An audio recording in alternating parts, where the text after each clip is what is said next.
Hello అందరికీ, అందరూ ఎలా ఉన్నారు? సో వీడియోలోకి వస్తే ఈరోజు వీడియో అల్లం వెల్లుల్లి పేస్టు ఎక్కువ రోజులు నిల్వ ఉండాలంటే ఏం చేయాలి? అల్లం వెల్లుల్లి పేస్టు ఎక్కువ రోజులు నిల్వ ఉండాలంటే 2 టిప్స్ ఉన్నాయండి. ఆ వీడియో ఎండింగ్లో చెప్తాను. ఫస్ట్ అయితే అల్లాన్ని శుభ్రపరచుకొని తడి లేకుండా ఆరబెట్టుకోవాలి.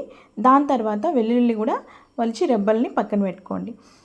మనం క్వాంటిటీ కరెక్ట్గా తీసుకోవాలి. అల్లం ఎంత తీసుకుంటామో వెల్లుల్లి కూడా అంతే క్వాంటిటీ తీసుకోవాలన్నమాట.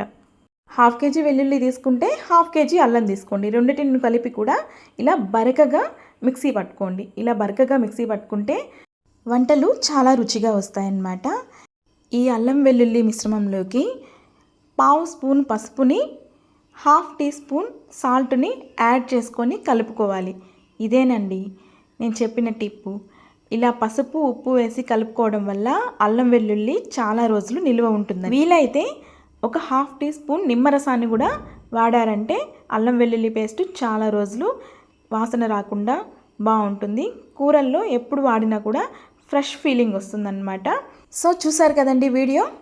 ఈ విధంగా అల్లం వెల్లుల్లి పేస్ట్ తయారు చేసి పెట్టుకున్నారంటే ఇన్స్టెంట్గా ఎప్పుడు పడితే అప్పుడు మనం వంటల్లో వాడుకోవచ్చు అనమాట. టైం కూడా చాలా సేవ్ అవుతుంది. సో వీడియో నచ్చినట్టయితే ఒక లైక్ చేయండి, మన ఛానల్ని సబ్స్క్రైబ్ చేయండి. బాయ్.